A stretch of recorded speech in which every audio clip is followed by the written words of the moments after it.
Big good news, एक नई CD technology आ गई है जो 1000 हार्ड ड्राइव जितना डेटा स्टोर कर सकती है एक पतले से सीडी में।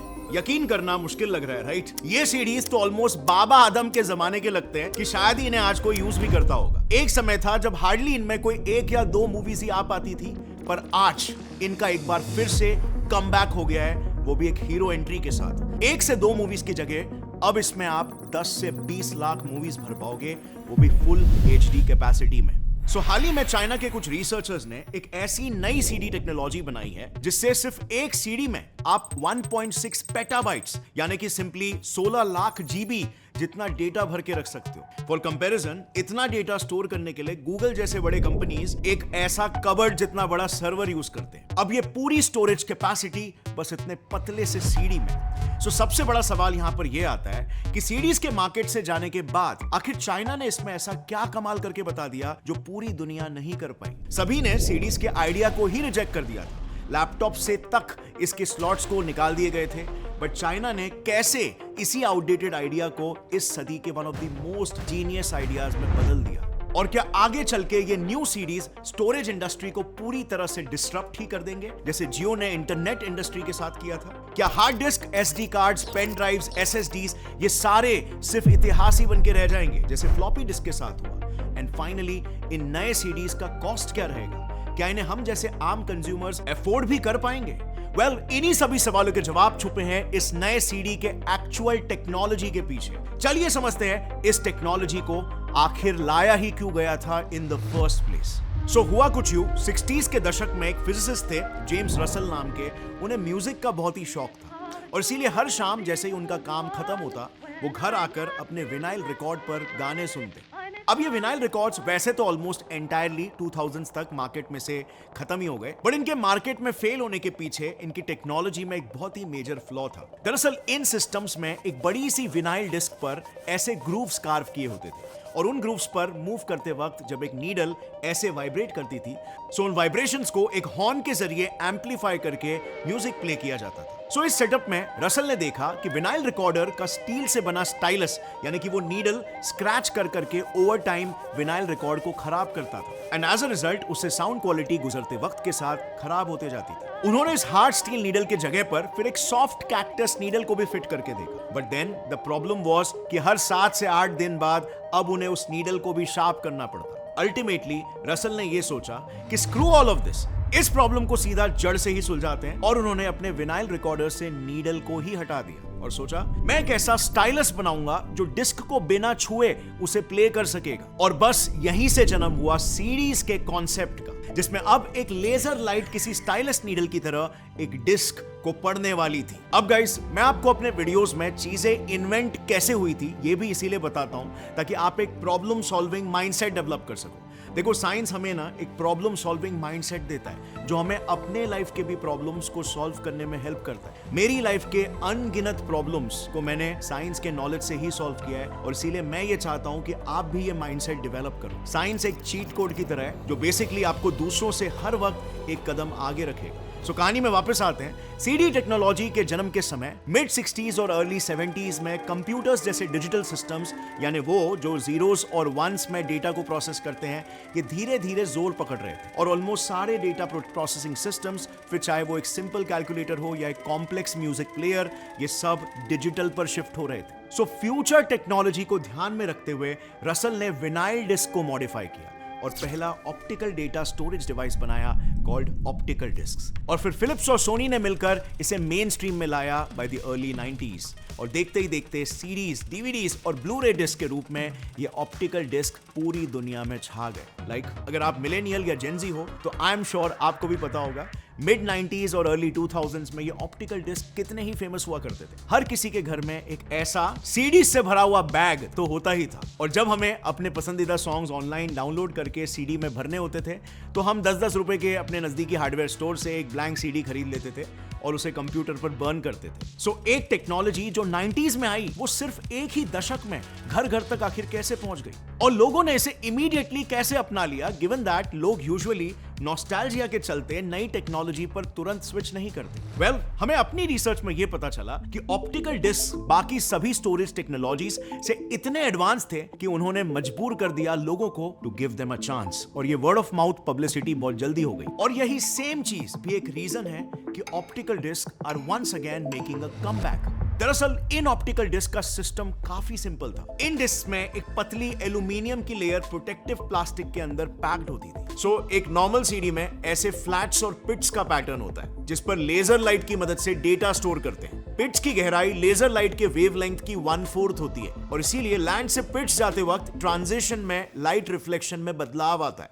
जो बाइनरी कोड 1 रिकॉर्ड करता है, और कोई बदलाव या ट्रांजिशन नहीं तो बाइनरी कोड 0 रिकॉर्ड हो जाता है। यानी कि साइंस एकदम बेसिक था, जितने ज्यादा फ्लैट्स और पिट्स आप किसी डिस्क में कार्व करोगे उतने ज्यादा जीरोस और वंस के रूप में आप डेटा को स्टोर कर पाओगे और उतना ही ज्यादा आपका स्टोरेज स्पेस बढ़ेगा। यही वजह थी कि सीडीज टू डीवीडीज और फिर डीवीडीज टू ब्लू रे डिस्क, जैसे जैसे हम छोटे और छोटे फ्लैट्स एंड पिट्स कार्व करना सीख गए, स्टोरेज स्पेस ड्रास्टिकली बढ़ता चला गया। और हम जहां पहले इन डिस्क में सिर्फ कुछ ही गाने भर पाते थे, उनमें हम एक साथ 3 से 4 HD मूवीज भरने में सक्षम होने लगे। सो अब सवाल ये उठता है कि टेक्नोलॉजी काफी प्रॉमिसिंग लग रही थी, राइट? आई मीन इसका अपवर्ड ट्रैजेक्टरी तो जो स्टार्ट हुआ था ऐसा लग रहा है, तो फिर ये टेक्नोलॉजी फेल कैसे हुई आखिर? और अब जाकर चाइना के नए 1.6 पेटाबाइट वाले स्टोरेज डिस्क को पिक्चर में आखिर क्यों आना पड़ा? तो देखो, जब मैंने आपको इन ऑप्टिकल डिस्क का वर्किंग समझाया तो आपने भी इसमें एक प्रॉब्लम को नोटिस किया होगा। जी हां,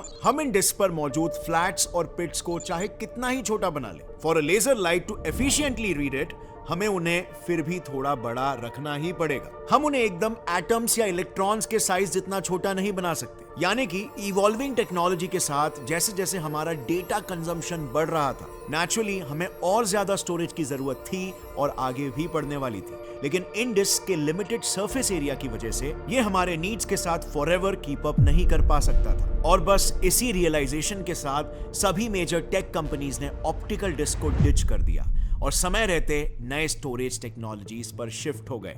मतलब जो ऑप्टिकल डिस्क ने विनाइल रिकॉर्ड्स के साथ किया था, वही अब ऑप्टिकल डिस्क के साथ हो रहा था। लोग hard drives, pen drives, SD cards और क्लाउड स्टोरेज पर मूव कर गए and optical discs became a thing of the past. Plus जिस तेजी से इन new age electronic storage devices का साइज छोटा और स्टोरेज स्पेस बड़ा होता गया, नोबडी बिलीव्ड कि अब ऑप्टिकल डिस्क के पास कोई भी चांस है वापस लौटने का। In fact like I said before, पिछले कुछ सालों में लैपटॉप कंपनीज ने तक सीडीज चलाने वाले वो ड्राइवर स्लॉट तक देना बंद कर दिए। कहने का मतलब यह है कि इवन लैपटॉप कंपनीज मान चुके थे कि अब ऑप्टिकल डिस्क वापस नहीं लौटने वाले। और बस फिर तभी ही एक खबर आती है कि चाइना के कुछ रिसर्चर्स ने एक ऐसा ऑप्टिकल डिस्क बना दिया है जो है तो दिखने में बिल्कुल एक नॉर्मल सीडी की तरह, लेकिन उस एक सीडी में एक टीबी के ये इतने हार्ड ड्राइव्स का डेटा भरा जा सकता है। दरअसल पिछले कुछ सालों से हम जितने भी मॉडर्न स्टोरेज डिवाइसेस इस्तेमाल करते हैं, जैसे कि क्लाउड स्टोरेज या हार्ड ड्राइव्स, उनके एक एक करके लिमिटेशंस सामने आने शुरू हो गए। शुरू करते हैं क्लाउड स्टोरेज से।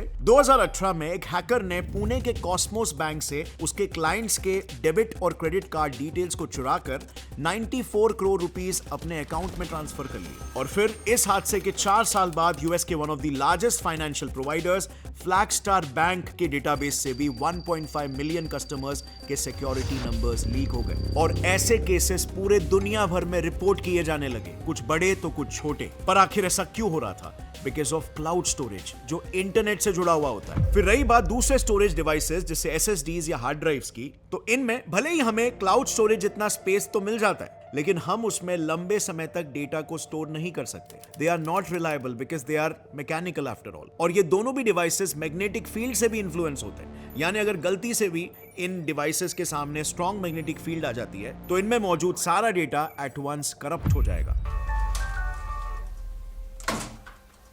यानी कि ऑल इन ऑल पिछले कुछ सालों में एक नए तरह का स्टोरेज डिवाइस बनाना सिर्फ एक क्यूरियस इन्वेंशन नहीं बल्कि एक जरूरत बन गया था। और बस यहीं पर आए चाइना के वो रिसर्चर्स जिन्होंने ओल्ड सीडी टेक्नोलॉजी में एक नया क्रिएटिव ट्विस्ट ऐड किया। दरअसल 2024 में चाइना के शंघाई और पेकिंग यूनिवर्सिटी के साइंटिस्टों ने यह रियलाइज किया कि अदर देन स्टोरेज स्पेस, पुराने ऑप्टिकल डिस्क्स में एज सच कुछ मेजर फ्लॉ था ही नहीं। वो मैग्नेटिक फील्ड से करप्ट भी नहीं होते थे, कॉम्पैक्ट भी थे और सारे एडवांटेजेस ही थे। सो उन्होंने सोचा कि व्हाट इफ हम किसी तरह से ऑप्टिकल डिस्क का ही स्टोरेज बढ़ाने की कोशिश कर ले तो। और बस इसी डायरेक्शन के साथ उन्होंने सालों तक कई रिसर्चेस कंडक्ट किए और फाइनली उन्होंने एक ऐसी नॉर्मल दिखने वाली सीडी बना ली जो 1.6 पेटाबाइट्स तक डेटा स्टोर कर सकती। सो इसके लिए उन्होंने एग्जैक्टली क्या किया, instead of going for flats and pits on single aluminium layer, उन्होंने उससे भी कई गुना पतले एक स्पेशल लाइट सेंसिटिव मटेरियल से एक के ऊपर एक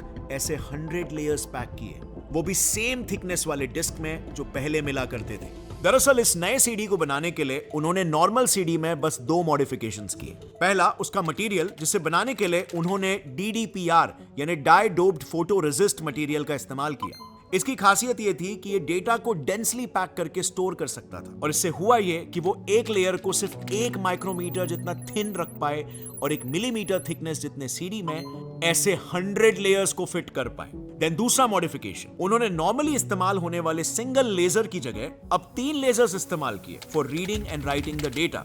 बेसिकली जब सीडीज बर्न करनी होती है या सिंपली उसमें डेटा फीड करना होता है, तब 2 लेजर्स डिस्क में मौजूद DDPR लेयर को हिट करके वहां के मॉलिक्यूलर स्ट्रक्चर्स में बदलाव लाते हैं एंड थर्ड लेजर एक स्पेसिफिक फ्रीक्वेंसी की लाइट मार के लेयर बाय लेयर उन नए मॉलिक्यूलर चेंजेस को चमका के उन्हें रिकॉर्ड करती है। यानी कि जहां पुराने डिस्क में एक ही एल्यूमिनियम लेयर में फ्लैट्स और पिट्स होते थे रिप्रेजेंटिंग वंस एंड जीरोस, अब इस नए डिस्क में चमकने वाले चेंज रीजन्स थे 1 और अनचेंज्ड डार्क रीजन्स थे जीरोस। सो ये नया मेथड आखिर बेहतर क्यों है? क्योंकि पहले तो आपको याद होगा मैंने कहा था नॉर्मल सीडीज के फ्लैट्स और पिट्स को हम मॉलिक्यूलर लेवल तक छोटा नहीं कर सकते, लेकिन जैसे कि आपने इस नए डिस्क में देखा, अब जो वंस और जीरोस है वो मॉलिक्यूलर लेवल जितने छोटे हो सकते हैं। यानी कि अनलाइक नॉर्मल डिस्क्स, एक ही लेयर में ज्यादा स्टोरेज। एंड देन सेकंड, इस नए डिस्क में अब एक के बदले 100 लेयर्स है जो अगेन स्टोरेज स्पेस को एक्सपोनेंशियली बढ़ा देगा। मतलब ऑल इन ऑल अब एक ऑप्टिकल डिस्क भी, एक सीडी भी इतनी पावरफुल हो गई है कि उसमें क्लाउड स्टोरेज से भी ज्यादा स्पेस आ सकता है और हार्ड ड्राइव जैसे करप्ट भी नहीं हो सकते। सो अब क्या इसका मतलब ये है कि आगे से फिर हर जगह पर वापस से सीडीज ही सीडीज दिखने लगेंगे? वेल ऑनेस्टली अब तक इसका सिर्फ एक प्रोटोटाइप ही बनकर रेडी हुआ है। एंड सो इसमें क्या क्या लिमिटेशंस है और क्या ये अभी के हिसाब से मास प्रोड्यूस करने के लिए फीजेबल भी है, ये अब तक पूरी तरीके से क्लियर नहीं है। और सबसे बड़ा प्रॉब्लम तो यही होने वाला है कि सभी कंप्यूटर्स और म्यूजिक सिस्टम्स को फिर से एक बार अपने सॉफ्टवेयर्स और हार्डवेयर्स में मेजर बदलाव करने पड़ेंगे, जिसमें ऑब्वियसली टाइम लगेगा अगर ये डिस्ट्रीब्यूट होना भी शुरू हो जाए तो। ऊपर से कुछ ऐसे स्टोरेज डिवाइसेस पर भी काम चल रहा है जो ऑप्टिकल डिस्क को काफी स्ट्रॉन्ग कंपटीशन दे सकते हैं। रिसेंटली और भी कई सारे out of the box storage technologies पर काम चल रहा है, जैसे पहला क्वांटम डेटा स्टोरेज। इसमें होता ही है कि नॉर्मल बिट्स की जगह पर डेटा को क्वांटम बिट्स में स्टोर किया जाता है। रुको थोड़ा इजी लैंग्वेज में समझाता हूं। देखो, एक नॉर्मल बिट ना एक टाइम पे या तो 0 स्टोर कर सकता है या फिर 1, लेकिन एक क्वांटम बिट एक टाइम पर 0, 1 या फिर इन दोनों के बीच के एक स्टेट को भी स्टोर कर सकता है because of its superposition property. यानी कि नॉर्मल बिट के मुकाबले आप इसमें दुगना डेटा स्टोर कर सकते हैं। दूसरी प्रॉमिसिंग स्टोरेज टेक्नोलॉजी है डीएनए डेटा स्टोरेज। अब जैसे कि हम जानते हैं कि हमारा डीएनए जो है वो 4 बेस पेयर के कॉम्बिनेशन से बना है, ACGT। तो डीएनए में डेटा को स्टोर करने के लिए साइंटिस्ट इन 4 बेस पेयर में ऐसे इंफॉर्मेशन को एनकोड करके डीएनए सिंथेसिस के जरिए इनके मल्टीपल स्ट्रैंड्स बनाते हैं और डीएनए डिस्ट्रॉय ना हो इसलिए वो इन स्ट्रैंड्स को एक एयर टाइट कंटेनर में स्टोर करके रखते हैं। इस डेटा की खासियत यह है कि ये कई मिलियन सालों तक स्टोर हो सकता है। फिर डीएनए सीक्वेंसिंग के जरिए जब चाहे आप इस डेटा को डिकोड करके इस्तेमाल कर सकते हैं। फिलहाल के लिए इल्यूमिना, माइक्रोसॉफ्ट, ट्विस्ट बायोसाइंसेज और वेस्टर्न डिजिटल कंपनीज इस पूरे मैकेनिज्म पर काम कर रही है। सो ऑल इन ऑल आप देख सकते हो हमारे इंफॉर्मेशन को कंट्रोल करने की काबिलियत तेजी से बढ़ती जा रही है। And as you know, information ही हमारे रियलिटी को शेप करती है। इस दुनिया में, इस ब्रह्मांड में जो कुछ भी आप देख सकते हो, सब कुछ एक फंडामेंटल लेवल पर इंफॉर्मेशन है। अगर मैं एक इंसान हूं, आप एक इंसान हो, तो हमारी बायोलॉजी इंफॉर्मेशन है। हमारे डीएनए के अंदर हमारी जो विशेषताएं हैं वो इंफॉर्मेशन है। हमारी बायोलॉजी के पीछे जो केमिस्ट्री और फिजिक्स है वो इंफॉर्मेशन है। ब्रह्मांड के कायदे कानून इंफॉर्मेशन है। और इसीलिए कई साइंटिस्ट ये आर्ग्यू भी करते हैं कि इस पूरे ब्रह्मांड में there is nothing more to it apart from information. अब फाइनली इस न्यू सीडी टेक्नोलॉजी का, जैसे आपने देखा, प्रोटोटाइप ऑलरेडी रेडी हो चुका है, ये सक्सेसफुल है। सो मार्केट में बहुत ही जल्द लॉन्च हो जाएगा। पर सवाल यह है कि क्या हम कंज्यूमर्स के लिए होगा या ये एंटरप्राइजेस के लिए होगा, कंपनीज के लिए होगा, और इसका प्राइस क्या होगा? वेल इन माय ओपिनियन, देखो अब तक इस पे कुछ भी पब्लिकली रिलीज नहीं किया गया है, लेकिन मेरे ओपिनियन में प्योरली ये मोस्टली एंटरप्राइजेस यूज करेंगे, because companies like Google, Facebook, Microsoft, ये सब इतने बड़े बड़े सर्वर्स यूज करते हैं जिसमें डेटा स्टोर करने के लिए इन्हें बहुत ज्यादा स्पेस लगता है और मैनेजमेंट अलग, और डेफिनेटली ये सीडीज इनके लिए ज्यादा किफायती ऑप्शन होगा। रही बात हम कंज्यूमर्स की, तो यार हमारे फोन में तो 512 जीबी भी हार्डली भरता है, तो हमें in any practical sense 1.6 petabytes की जरूरत तो नहीं होती। जिस भी कंज्यूमर को होगी, डेफिनेटली एक ऑप्शन जरूर अवेलेबल होगा कि कंज्यूमर भी उसे परचेस कर सकता है एक रीजनेबल प्राइस में। सो आपको क्या लगता है, अगर ये मार्केट में लॉन्च होता है तो इसका प्राइस क्या होगा? कमेंट्स में नीचे बताना what do you think about it, और अगर इस वीडियो से आपको कुछ भी नया सीखने मिला तो एक लाइक जरूर ठोकना। सी यू नेक्स्ट टाइम, तब तक के लिए टेक केयर, जय हिंद।